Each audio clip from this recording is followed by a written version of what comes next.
Assalamualaikum warahmatullahi wabarakatuh. Anak-anak serta pemirsa yang berbahagia, membaca puisi itu enak. Ketika kita membaca puisi itu ada nilai-nilai yang akan kita sampaikan kepada pendengar kita. Karena membaca puisi itu tidak cuma sekedar membaca kalimat dalam sajak atau puisi, tapi bagaimana kita bisa mengekspresikan itu lewat cara dan gerak. Karena itu ada emosi di sana. Bagaimana caranya? Caranya adalah kalau kita membaca puisi, yang perlu kita pahami dulu ada puisinya. Seperti misalnya kalau kalian ingin menceritakan tentang Pak Anto, tentu kalian paham dulu dengan Pak Anto, latar belakang pendidikannya, latar belakang pergaulannya, latar belakang keluarganya, dan lain sebagainya. Kalau kalian sudah tahu tentang itu, maka kalian akan bisa menyampaikan tentang siapa Anto Narasoma. Nah, karena itu membaca puisi itu seperti itu, kita harus bisa memahami puisi itu sebagai apa. Apakah puisi cinta, puisi tawaduk kepada Allah, atau puisi-puisi tentang kemarahan itu ada di sana. Akan terlihat dari rangkaian kalimat yang dijabarkan dalam puisi itu. Karena itu, sebelum membaca puisi, bagaimana kita bisa memahami puisi itu sebagai suatu kalimat yang indah. Karena membaca puisi itu akan terdengar enak, indah, dan mampu mengekspresikan nilai-nilai itu. Karena apa? Karena kita paham untuk menyampaikan isi puisi yang akan kita bacakan. Karena itu, sebelum kita membaca puisi, yuk kita baca berulang-ulang kali, supaya ketika kita membaca, itu akan sampai kepada pembaca arti dan nilai yang ada di dalam puisi itu.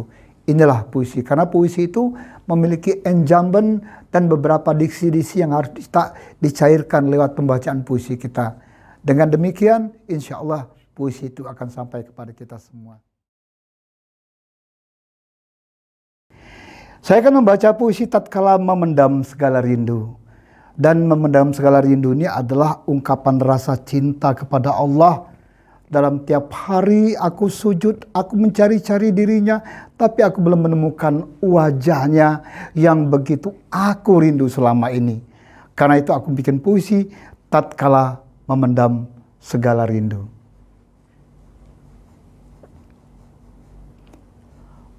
Aku tersenyum ketika tatapan memancar dari jiwa yang dalam. Karena sejuta kata-kata tak mampu melakukan kecantikanmu ke dalam diksi itu. Kendati pun sudah kau cairkan perasaan kita kelantaran kopi di meja itu, namun keagungan rinduku telah memeluk cinta itu di sujud kakinya yang harum. Sudah kuucap keindahan perasaan ini ke dalam cinta. Karena ketika kalimat rindu yang kau simpan sejak ku kenal, selalu ku dekap dari doa-doa dan sujud malam yang indah dan kasmaran. Aku terus mengejar jejakmu di antara jarak yang memisahkan kita, karena dari beberapa jendela tempat kau membuang senyum itu, hanya getaran hatiku menyatakan aku lebur ke dalam cintamu.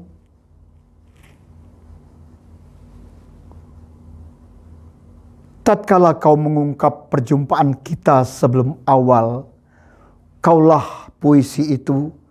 Karena antara cinta dan rindu yang menggelitik jiwaku, engkaulah syair cinta dan kata-kata. Kenapa tak kau buka lembaran kisah yang memendam segala rindu untukku, Tuhanku? Demikian tadi sebuah puisi yang sudah saya katakan tadi, bagaimana cinta kepada Allah itu luar biasa. Dan kita ungkap lewat sujud-sujud yang datar di atas sajadah. Aku kadang-kadang mencium cintaku sendiri untuk dirinya yang begitu agung, sambil menangis berkali-kali di malam hari. Ternyata tahajud membuatku aku semakin rindu untuk jumpa kepadanya. Kapan suatu ketika nanti ajal tiba, insya Allah aku akan berjumpa dengan dia.